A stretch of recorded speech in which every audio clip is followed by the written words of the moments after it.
पूज्य मंगलमय संत समाज, धर्म प्रेमी सज्जनों, श्रद्धा मूर्ति देविया,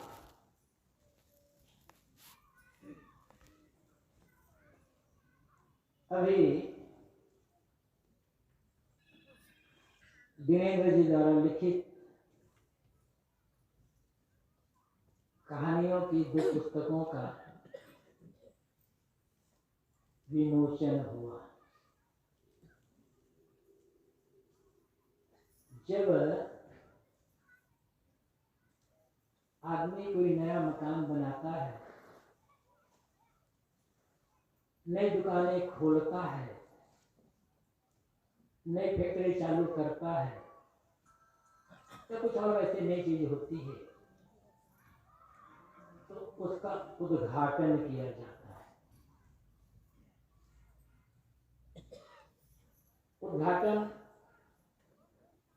के अवसर पर अनेक मित्र सगे संबंधियों का आगमन होता है। किसी पुस्तक का विमोचन किसी सभा में होता है। परंपरा है, शिष्टाचार है, अच्छी बात है।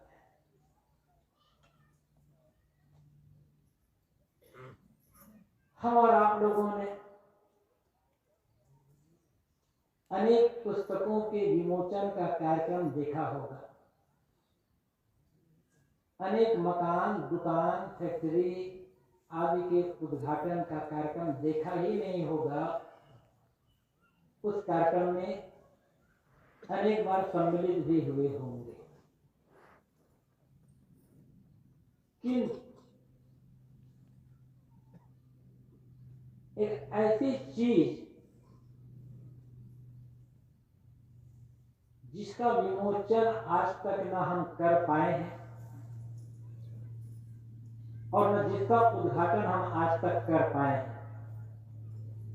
विमोचन और उद्घाटन करने की बात तो दूर है, उसका विमोचन और उद्घाटन होना चाहिए, करना चाहिए, ये बात भी अभी तक दिमाग में नहीं आई है। और सब कुछ का विमोचन हो जाए, सब कुछ का उद्घाटन हो जाए बाहर, जब तक एक जो मूल चीज है, मूल तत्व है, उसका उद्घाटन नहीं होगा या विमोचन नहीं होगा, बाहर के सारे विमोचन और उद्घाटन औपचारिकता बन करके रह जाएंगे। पुस्तकों का विमोचन होता है, होना चाहिए ताकि लोगों को उसका पता चले। मकान का उद्घाटन होता है, अच्छा है, सगे संबंधी का आगमन होता है, नए मकान को लोग देख लेते हैं, इसी बहाने सगे संबंध से मिलना जुलना भी हो जाता है, प्रेम का आदान प्रदान भी होता है, परस्पर में आत्मीय संबंध जो होता है प्रगाढ़ होता है। ये व्यवहार की बात है, किंतु हमारा जीवन मात्र व्यवहार नहीं है। व्यवहार के साथ जीवन में परमार्थ भी है। व्यवहार एक प्रकार की मजबूरी कर सकते हैं या व्यवहार साधन कर सकते हैं। जीवन जीना है तो आदमी अकेला जीवन नहीं जी सकता, किसी न किसी के साथ रहना होता है, किसी न किसी से संपर्क होता है, सानिध्य होता है, संबंध होता है, और साथ मिलजुल करके जीवन की यात्रा चलती रहती है। उस जीवन यात्रा में जब परस्पर प्रेम और विश्वास रहता है तो जीवन यात्रा सुखद होती है। जब किसी का साथ होता है, किसी का प्रेम होता है, किसी का विश्वास हम पर होता है, तो हमें विश्वास होता है कि दुख दर्द में या प्रतिकूलता में मैं अकेला नहीं रह जाऊंगा, अनेक मेरे सहयोगी साथी हैं, उनकी सहायता मिलेगी, उनका सहयोग मिलेगा। बस व्यवहारिक क्षेत्र में इतना ही ध्यान देने की आवश्यकता है कि सबसे पहले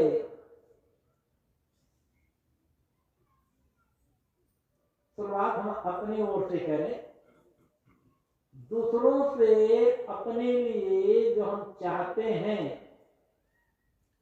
वही चीज दूसरों को देना प्रारंभ करें,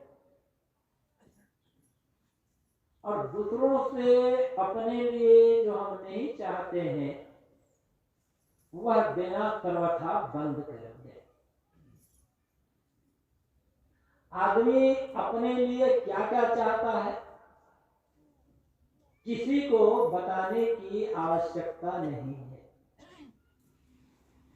और क्या क्या नहीं चाहता यह भी बताने की आवश्यकता नहीं है। जो चाहते हैं देना शुरू करें, नहीं चाहते हैं वो देना बंद कर दें। व्यवहार बहुत मधुर रहेगा, मिठास से भरा रहेगा, और मन में प्रसन्नता बनी रहेगी। आदमी बहुत कुछ चिंता, तनाव, भय से मुक्त होकर जीवन जिएगा। किंतु व्यवहार में ही उलझ करके रह जाए तो जीवन की पूर्णता नहीं होगी, जीवन की सर्वांगीणता को हम समझ नहीं पाएंगे। तो व्यवहार मजबूरी है जीवन यात्रा के लिए, और व्यवहार साधन भी है, क्योंकि जब व्यवहार मधुरता पूर्ण होता है, सेवक भाव से भरा हुआ होता है, मिठास से भरा होता है, तब हमारा मन, हमारा चित्त शुद्ध होता है, और शुद्ध चित्त में ही जो शुद्ध चित्त है वही पूरा प्रसन्न होगा, और शुद्ध चित्त में ही ज्ञान के बीज अंकुरित होते हैं, और वास्तविक जो शांति की फसल तब लहलहाती है जीवन में। मैं ये कह रहा था कि अनेक बार विमोचन और उद्घाटन के कार्यक्रम में हम लोग सम्मिलित हुए हैं, करवाए भी हैं, किंतु देख मूल तत्व जिसको उद्घाटन होना चाहिए वो नहीं हो पाया। क्या अपने आत्म तत्व को उद्घाटन कर पाए हैं? हमारा जो स्वरूप है, हमारा जो जीव है, अनेक बंधनों में बंधा हुआ है, कभी उसको विमोचन करना चाहिए। बात समझ में आई है, दिमाग में आई है। पुस्तक खुली होती है, हम उसको एक रेपर से बंद कर देते हैं और फिर खोलते हैं, लेकिन हमारा जो स्वरूप है, जिसे आप जीव चेतन आत्मा कहते हैं, वह तो अनादिकाल से बंधन में ही पड़ा हुआ है ना। और बंधन का अनुभव हर आदमी कर रहा है। बंधन, हम बंधन में हैं, इसकी पहचान क्या है? क्योंकि हम दुखी हैं। जो मुक्त होगा वो दुखी नहीं होगा, और जो दुखी होगा वो मुक्त नहीं रहेगा। दुख है जीवन में, दुख का अनुभव हो रहा है, ये सिद्ध करता है कि हम बंधन में हैं, एक प्रकार की कैद में हैं। उस कैद से छुटकारा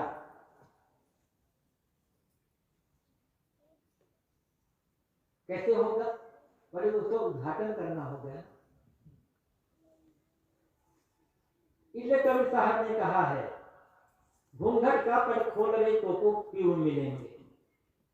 घूंघट का पट, अविद्या का पर्दा हटा दो, तुम्हें पीर परमात्मा आत्मा के साक्षात्कार हो जाएगा, दर्शन हो जाएगा। तीन बातें हैं। आत्मतत्व को उद्घाटन करना है तो तीन पर्दे हैं, उन तीनों पर्दों को दूर करना होगा। केवल एक पर्दा दूर हो जाएगा तो उद्घाटन नहीं हो पाएगा। जब तीनों पर्दे पूरी तरह से हटा दिए जाएंगे या उन्हें फाड़ दिया जाएगा, तब आत्मतत्व को उद्घाटन हो जाएगा। और यह काम इस मनुष्य जीवन में ही किया जा सकता है, अन्य खानियों में ये काम नहीं किया जा सकता, क्योंकि वहां विवेक नहीं है, वहां समझ नहीं है।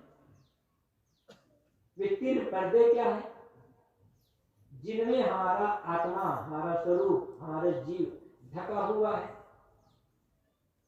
और जिसको खोलने के लिए, दर्शन करने के लिए हम धर्म के नाम पर बहुत कुछ करते हैं, त्याग, तप, साधना और पता नहीं क्या क्या। वो तीन पर्दे हैं, मल, विक्षेप, आवरण। मल गंदगी, विक्षेप चंचलता, आवरण पर्दा। इसे हम एक सरल उदाहरण माध्यम समझे। उदाहरण से बात थोड़ी समझ में जल्दी आती है और अच्छी तरह से आती है।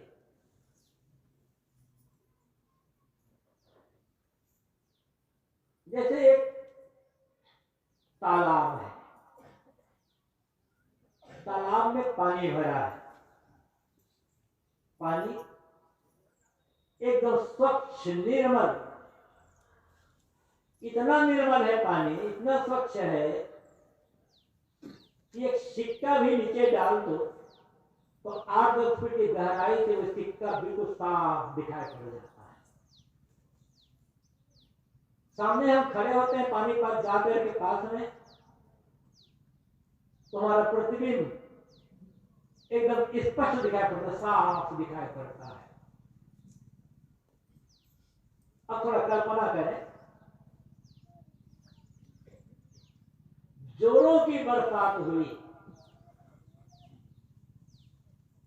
और जोरों की बरसात से गांव और आसपास के सारे कीचड़, सारे गोबर, माटी, ये सब धुल करके और जो घास आदि है वो सब बह करके उस तालाब के पानी में मिल गए। पानी मटमैला हो गया। अब वहां खड़े होते हैं, पानी के पास प्रतिबिंब दिखाई नहीं पड़ता है। दिखाई पड़ेगा तो एकदम धुंधला, समझ में भी नहीं आएगा, क्योंकि गंदगी, मल आ गया। बरसात तो नहीं हुई, पानी एकदम स्वच्छ है, किंतु जोरों की हवा चल रही है और पानी में लहरें उठ रही है, ऊंची ऊंची लहरें उठ रही है। पानी तरंगायित है, चंचल हो गया पानी। अब हम खड़े होते हैं तो हमारे प्रतिबिंब हिलता हुआ दिखाई पड़ेगा। जब दिखाई भी नहीं पड़ेगा, दिखाई पड़ेगा तो हिलता हुआ समझ में नहीं आएगा, क्योंकि पानी स्थिर नहीं, चंचल हो गया। बरसात भी नहीं हुई है, हवा भी नहीं चल रही है, पानी स्वच्छ भी है और स्थिर है, किंतु पानी के ऊपर शैवाल की परत जमी हुई, मोटी काई की परत जमी हुई है। तो खड़े होते हैं, प्रतिबिंब दिखाई नहीं पड़ता, काई प्रतिबिंब पड़ने को रोक देती है। इसे कहते हैं आवरण। स्वच्छ पानी में स्वच्छ प्रतिबिंब तभी दिखाई पड़ेगा जब पानी स्वच्छ भी हो, गंदगी न उसमें, पानी स्थिर हो और पानी के ऊपर शैवाल की परत ना हो, काई की परत ना हो। अब यही बात हमारे मन के लिए तो हो या हमारे जीवन के लिए तो हो। हम भगवान खोजते हैं, परमात्मा खोजते हैं, ईश्वर खोजते हैं, आत्म साक्षात्कार करना चाहते हैं, उसके लिए हम बहुत कुछ करते हैं, किंतु ये जो 3 दोष हैं, मन, विक्षेप, आवरण, इन्हें दूर करने का हम काम नहीं कर पाते, समझ में भी बात नहीं आती है।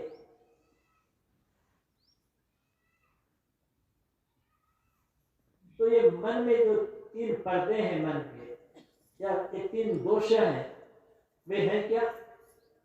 पहला बता कि मन मतलब जिंदगी ये है विषयासक्त,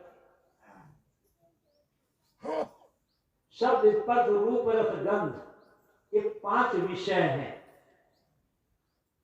आंख से हम सब रूप देखते हैं, कान से शब्द सुनते हैं, जीवा से स्वाद ग्रहण करते हैं, नासिका से गंध और त्वचा से स्पर्श, ये 5 विषय। इन्हीं से जीवन यात्रा भी चलती, जीवन हमारा व्यथित रहता है इनके ग्रहण से।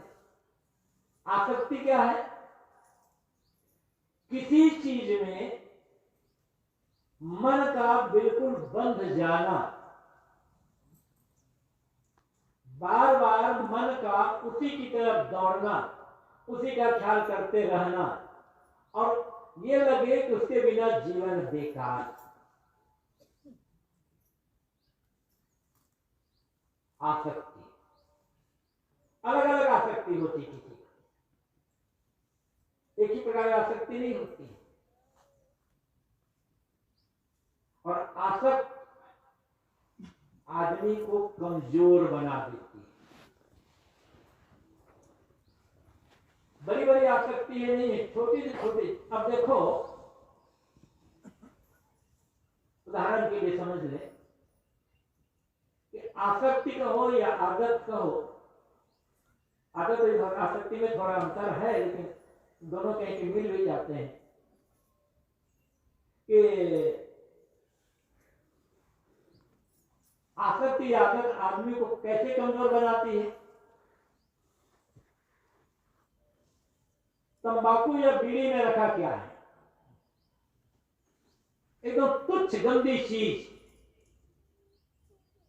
हम उसके लिए कोई चिंता नहीं। लेकिन जो जिस व्यक्ति को तंबाकू खाने की या बीड़ी पीने की आदत है, वह व्यक्ति उसके लिए कितना कमजोर हो जाता है। आदमी यहां तक कह देता है, और आप 2 दिन भोजन न मिले तो चलेगा, बिना बीड़ी या तंबाकू तो नहीं चलेगा। यद्यपि उसे कहा जाए, ठीक है, तुम कहते हो कि 2 दिन भोजन नहीं मिलेगा चलेगा, बिना तंबाकू बीड़ी नहीं चलेगा, हम तुमको महीना भर भोजन नहीं देगा, तंबाकू बीड़ी जितना उतना दे देंगे, चलेगा नहीं चलेगा? जिस भोजन के बिना जी नहीं सकता है आदमी, उसके लिए कहता 2 दिन नहीं मिलेगा तो चलेगा। अब इस तंबाकू बीड़ी बिना आराम से, बड़ी शांति प्रसन्नता से जीवन जी सकता है, उसके लिए कहता है नहीं मिलेगा तो नहीं चलेगा। यही है आसक्ति। आदमी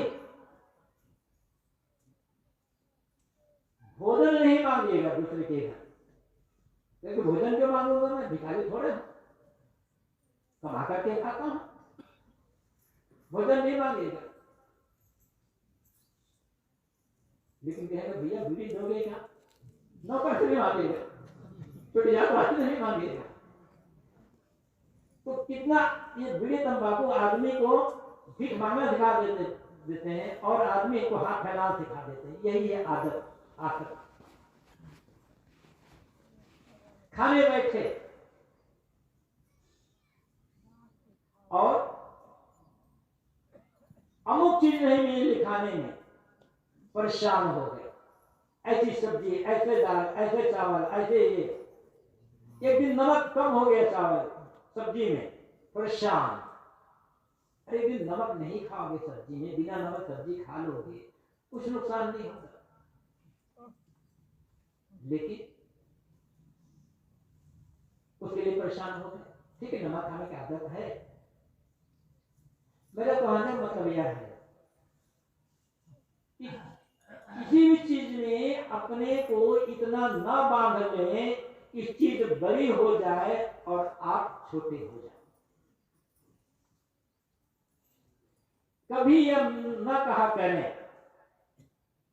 कि अमुक चीज न मिली, नहीं मिली तो जीवन बेकार है। इसका मतलब चीज बड़ी है और आप छोटे हैं, चीज मालिक है और आप गुलाम हैं, और गुलाम को जीवन में कभी सुख नहीं मिलता है। मालिक बन करके जियो, चीज मिल गई प्रयोग कर लो, नहीं मिली याद भी मत करो। उस जिस चीज के लिए आप कहते हो कि अमुक चीज न मिली तो जीवन बेकार है, उस चीज के बिना करोड़ों करोड़ों लोग जीवन जी रहे हैं, बड़े प्रेम से और आनंद से जी रहे हैं। आप क्यों नहीं जी सकते, हम क्यों नहीं जी सकते? क्योंकि हमने उस चीज से अपने को बांध लिया है, उसका मूल्य अधिक समझ लिया है। इसलिए किसी भी चीज से बांधो मत, किसी भी चीज से ना बांधो। तो मल है विषयासक्त, किसी चीज की आदत बना लेना, उसी की याद बराबर करते रहना। याद करना ही है ना, तो अपने आत्मा की याद करें, आप उसी को परमात्मा की याद करें कर सकते हैं। क्या भी कभी याद होती है परमात्मा? कहते थे भैया ऊपर वाला है, वो तो सबका मालिक है। उस मालिक को आप कितना याद करते दिन भर में? जब दुख आता है तब, बाकी समय तो याद नहीं करना है। तो मत आसक्ति जब रहेगी, आत्मा परमात्मा की बात कभी समझ में नहीं आएगी और परेशान होकर के जीवन जीते रहेंगे। ये आसक्ति का त्याग करना है। तो करना क्या होगा? बैराग। बैराग का घर छोड़ना नहीं है। मत समझिए कि बैराग मतलब घर छोड़ना। बैराग का मतलब है अनासक्त, निष्कामता। धीरे धीरे वहीं जहां है वहीं पर अपनी आदत को जीतने का प्रयास करें, आसक्त जीतने का प्रयास करें, स्वच्छंद जीवन जीने का प्रयास करें। चीज तो छूटेगी नहीं, तो चीज छोड़ने के पहले आप उसकी आदत, उसका लोभ, उसकी आसक्ति का त्याग कर दें। आप घर तो छोड़ करके साधु मार्ग में आ गए, लेकिन यहां भी किसी सपने को बांध लिए तो बैराग तो नहीं होगा। बैराग मतलब अनासक्त। गुरुदेव जी प्राणायाम करते हैं, बैराग का मतलब घर छोड़ना या कपड़ा बदलना नहीं होता है। बैराग का मतलब होता है अनासक्त, निष्कामता, निर्मोहता। जहां रह रहे हैं डूब करके प्रेम करें, डूब करके सेवा करें, किंतु याद रखें जहां रह रहे हैं वहां भी आपको निकलना पड़ेगा। जहां रह रहे हो निकलना पड़ेगा, नहीं चाहने पर भी चलना पड़ेगा। जिसे छोड़कर हाथ मलना पड़ेगा, वहां मन फसाना महामूर्खता है। जाना है एक दिन यहां से, उस बात की भी याद करते रहे। लेकिन एक बात और, जब जाना है यहां से तो अच्छा से अच्छा काम करके जाए, खूब लोगों की सेवा करके जाएं, कि जब आप चले जाएं तो बड़े आदर के साथ, सम्मान के साथ लोग आपकी याद करें। यदि हमारे मरने पर, हमारे शरीर के मरने पर, सलामत हो जाने पर लोग यह कहते हैं अच्छा हो गया भैया से चला गया, तो समझना नरक में जाना पड़ेगा। यदि हमारे मरने से कुछ लोगों को खुशी हो रही है तो हमने जीवन को बहुत गलत तरीके से जिया है।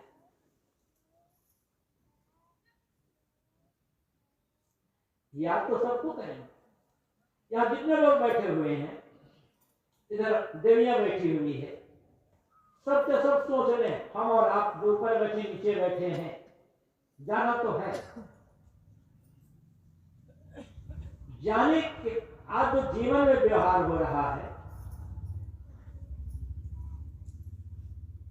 उस जीवन जब हम जाने के पश्चात आप क्या सोचते हैं? आपकी याद लोग एक युधिष्ठिर के रूप में, धर्मराज के रूप में याद करना चाहेंगे या दुर्योधन रूप में, रावण के रूप में याद रखेंगे आपको या राम के रूप में याद रखेंगे? कैसा जीवन जी रहे हैं, कैसा आदर्श स्थापित कर रहे हैं, ये देवियां सोच ले। जाना तो है कैसा जीवन जी रहे हैं। ऐसा तो नहीं हाँ अच्छा हो गया मंथरा मर गई, तो बेकार हो गया। सीता रूप में, सावित्री रूप में, कौशल्या के रूप में, सुमित्रा रूप में याद करें, एक अच्छे प्रेम से याद करें। तो इसलिए जहां चाहे घर में रह रहे हो, मठ में रह रहे हो, कहीं भी जा रहे हो, रह रहे हो, जाना पक्का है। किंतु जाने के पहले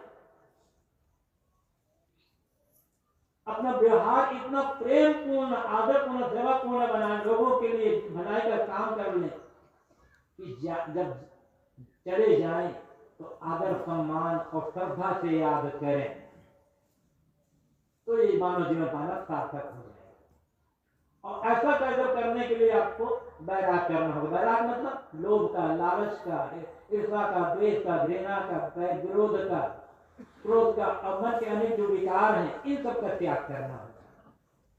करना चाहिए मन के लोभ, मोह, आसक्ति, कामना, तृष्णा, इनका त्याग ही वास्तविक बैराग होता है। खाली घर का त्याग ही बैराग नहीं होता है। तो जितना जितना बैराग भाव बढ़ता जाएगा, ये मन दूर होता चला जाएगा।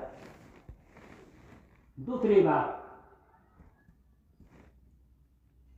विक्षेप, चंचलता। जैसे हवा चलने पर पानी में लहरें उठती है, ऐसे ही हमारे मन में लहरें उठती है। हमारा मन चंचल। लोग कहते हैं साहब भजन में बैठते हैं, साधना में बैठते हैं, ध्यान में बैठते हैं, ये मन तो एक क्षण भी नहीं ठहरता। मन नहीं ठहरता का मतलब क्या है? मन चंचल बना हुआ है। और मन की चंचलता का मतलब क्या है? जो बात नहीं सोचना चाहिए वह बात सोचना, जिस समय जिसकी याद नहीं करना चाहिए या नहीं आना चाहिए, उस समय उसकी याद आ जाना या उसकी याद करना। जो काम कर रहे हैं, जिस काम के लिए बैठे हैं, उसी काम में मन का न लगना, यह मन की चंचलता है। सत्संग में बैठे हैं भैया, और सत्संग में बैठकर सोच रहे हैं लड़के ने गाय को पानी पिलाया है नहीं पिलाया है, तो आपको पिलाएंगे, आप सोचने तो पिला देगा क्या? वहां तो काम बनाएगा नहीं, यहाँ क्या कहा जा रहा है दिमाग में बात आएगी नहीं। उधर से भी गई, इधर से भी गई। और ऐसे आप इसको उदाहरण से आप समझ लें, मन स्थिर ना पाना अभ्यास की कमी है। अभ्यास करना होगा, अच्छा अभ्यास बनाना पड़ेगा। गलत जो हम कहते हैं स्थिर नहीं होता, वो हमारे गलत अभ्यास का परिणाम है।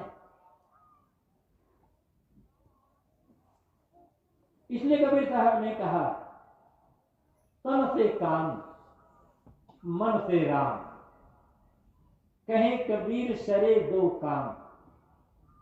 शरीर से परिश्रम करो, सेवा करो, किंतु शरीर से सेवा परिश्रम करते हुए भी मन से राम को सोचो, आत्मचिंतन का काम करो। मन को ज्ञान, विवेक, विचार की याद में लगाओ, भजन भक्ति की याद में लगाओ।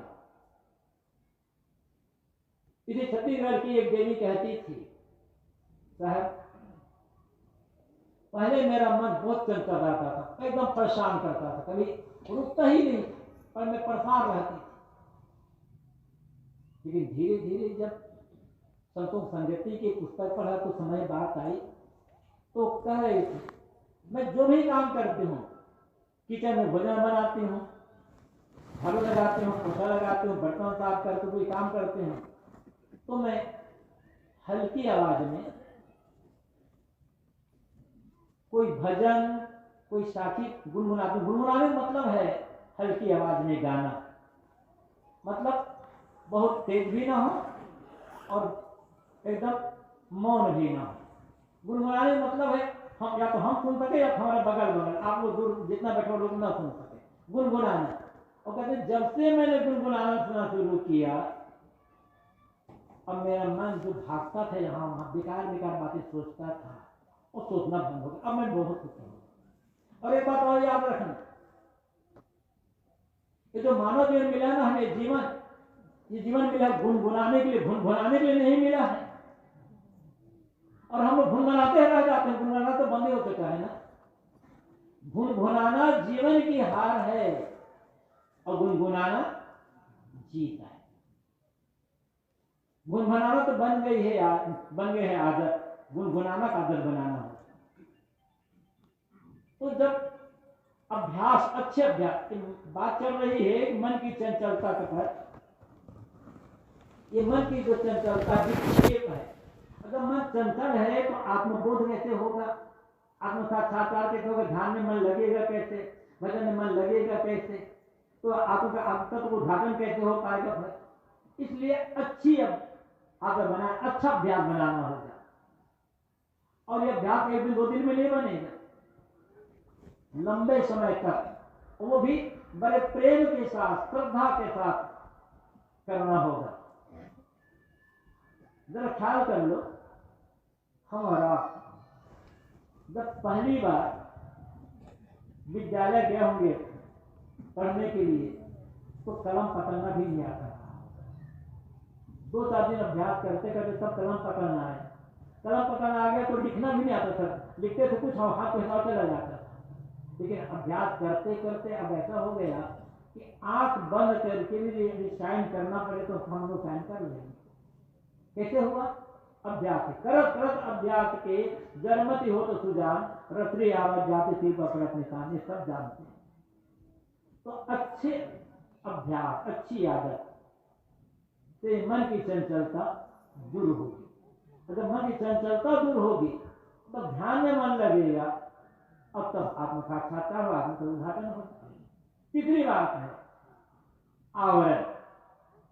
आवरण में कहा था काय की परत, शैवाल की परत बन जाना, पर्दा। वो क्या है?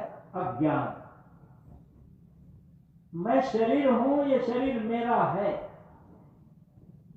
जितना इस भाव में मन टिकेगा, जितना ये भाव प्रगाढ़ होगा, उतना मैं चेतन हूं, मैं जीव हूं, मैं आत्मा हूं, ये भाव भूलता चला जाए। शरीर तो है लेकिन शरीर अलग है और जीव अलग है, दोनों एक साथ है। किंतु शरीर सामने बना हुआ, सुबह से शाम तक हमें शरीर के लिए प्रयास करना पड़ता है, नहाना धुलाना, साफ रखना, खिलाना पिलाना होता है, मजबूरी करना पड़ेगा। लेकिन ये समझना होगा ये मैं शरीर नहीं हूं, शरीर में रहते हुए भी मैं शरीर से अलग हूं, ये भाव समझना होगा। सारे दुख का जितना कारण है ना, दुख का मूल कारण, और कहना चाहिए पापों का मूल कारण क्या है? मैं शरीर हूं, यह भाव। किसी कवि ने बड़ा सुंदर कहा है, इस देह को मैं मानना सबसे बड़ा यह पाप है, सब पाप किसके पुत्र है, सब पाप का यह पाप है। मैं शरीर हूं, जब यह भाव मन में जमा तो मुझे दुनिया, अधिक से अधिक दुनिया का भोग चाहिए, पद चाहिए, सम्मान चाहिए, तब फिर क्या होगा? जायज न जायज तरीके से हम ये सब इकट्ठे करना शुरू करेंगे, और फिर इकट्ठे करते करते हम दूसरे के बारे में सोचना ही बंद कर देंगे। मुझे मिलना चाहिए बस। तो कहां से फिर भजन का, साधना का काम होगा? आत्म तत्व उद्घाटन कैसे हो पाएगा? इसके लिए ज्ञान चाहिए। ऐसे मन की जो चंचलता है उसे दूर करने के लिए सेवा चाहिए, भक्ति चाहिए। भक्ति में सेवा अपने आप आ जाती है। और ज्ञान, जड़ और चेतन का बोध, आत्मा अनात्मा का बोध। मिट्टी पानी आग हवा बिल्कुल अलग है और चेतन जी बिल्कुल अलग है। मिट्टी पानी आग हवा से शरीर बना हुआ है और मैं इससे शरीर अलग हूं। जितना इस पर मनन करेंगे, चिंतन करेंगे, उतना आत्म तत्व को उद्घाटन होता चला जाएगा। तो भक्ति, ज्ञान और वैराग्य, ये तीन चाहिए। और जब तीनों जीवन में आ जाएगा तब आत्मतत्व को उद्घाटन हो जाएगा। जिसने आत्मतत्व को उद्घाटन कर लिया उसके जीवन से दुख विदा, वो जीते जी मुक्त स्वरूप हो जाएगा। काम तो तब भी करना पड़ेगा। तो मैंने थोड़ी बात कही कि हम विमोचन अनेक पुस्तकों विमोचन करते हैं, क्या क्या अपने बंधन को हमने छोड़ने का काम किया, अपने को दुखों से छुड़ाने का काम किया, अपने आत्मता को उद्घाटन किया? नहीं किया ना, इसीलिए तो हम दुखी हैं, इसलिए हम भटक रहे हैं, इसीलिए तमाम चिंता शोक के आग में जल रहे हैं।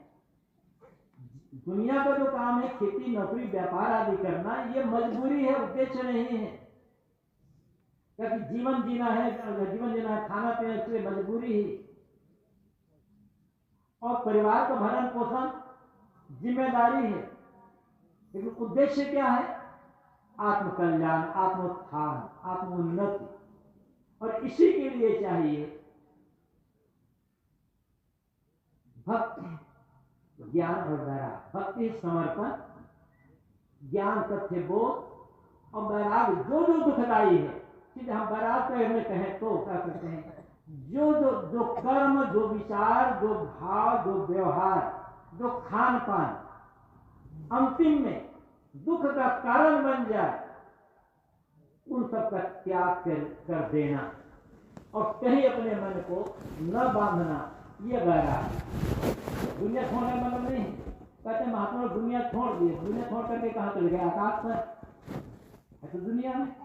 दुनिया नहीं छोड़ना है, दुनिया का मोह छोड़ना है। उदाहरण देकर अपनी बात समाप्त करता हूं। कैसे पकाना है अपने मन को, कैसे अलग करना, रहना उसी में है। और अलग कैसे करना है आपको, ये सब जानते हो। नारियल बड़े बड़े उदाहरण है। और भारतीय परंपरा में हर मांगलिक कार्यक्रम में नारियल का प्रयोग प्राय हुआ करता है। नारियल में पहले पेड़ में फूल आते हैं, फिर फल आते हैं, फल बड़ा होता जाता है, पानी भरता चला जाता है, फल पकता बढ़ता गया, पानी भरता गया। एक अवसर आया कि फल का भरना बंद, पानी का भरना बंद। जब पूरा पानी भर गया तब होता क्या है? फिर उसके अंदर एक कठोर आवरण भर जाता है, छिलका, जिस आप छत्तीसगढ़ी भाषा में क्या कहते हैं? खटोली, खटोली कहते हैं ना। तो छिलका बन गया, और जब छिलका बन गया है, बाहर तो जटा है, उसका जटा के अंदर छिलका है, तो छिलका बन गया पूरी तरह से। तब पानी सूखता गया तो मलाई की परत छिलके में जमती चली गई।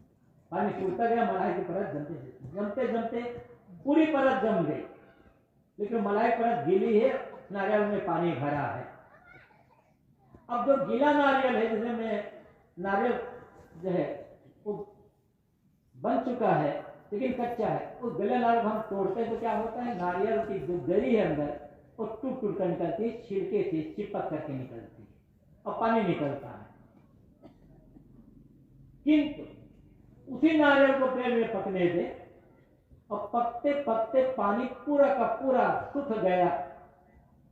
पहले भीतर पानी, जो पानी भरा वो सूखेगा, जब वो सूख गया तब क्या होगा? जो गरी में पानी है, पानी का अंश है, वो सूखेगा। सूखता गया, गरी छिलके से अलग होती चली गई। अगर पानी पूरा पूरा सूख गया तो गरी जो गोला है वो पूरा पूरा अलग, छिलके से अलग होकर उसी में रह गया। अब जब बजाओ तो क्या होता है? खरखर की आवाज आती है। उसको तोड़ोगे तो क्या निकलेगा? साबुत।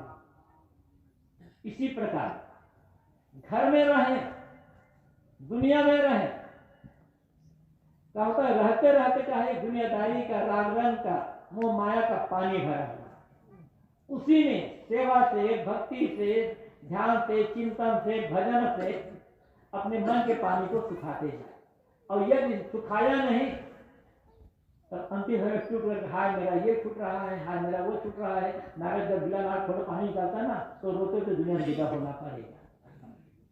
और यदि उसी घर परिवार में रहते रहते सेवा किए, भक्ति किए, सुंदर व्यवहार किए और व्यवहार करते करते ज्ञान विवेक का, ध्यान चिंतन का, साधना का अभ्यास किए, तो सूखते सूखते सूखते सूखते जब अंदर का मोह और लोभ पूरा सूख गया ना, तो तुझे क्या है? सूखे नारियल को तोड़ो तो आप अलग हो जाओ। उसी घर में रहना है लेकिन नारियल समान अलग रहना है, कहीं जाना नहीं। कि घर तो छोड़ दिए और पानी तो भरा हुआ है, तो यहाँ का झगड़ा करोगे? घर में झगड़ा करते थे, साधु बन के तो झगड़ा करोगे? आदत में बिगड़ी, अब जो बिगड़ी आदत है ना, ये बिगड़ी आदत को सुधारना है। ये बिगड़ी आदत, बिगड़ी जो आसक्ति को सुधारना ही वैराग है। तो सेवा से, भक्ति से मन की चंचलता दूर हो, ज्ञान से जीव और शरीर की भिन्नता का बोध होगा, और वैराग से जो विषयासक्ति है, गंदगी जमी है, ये दूर हो जाएगा।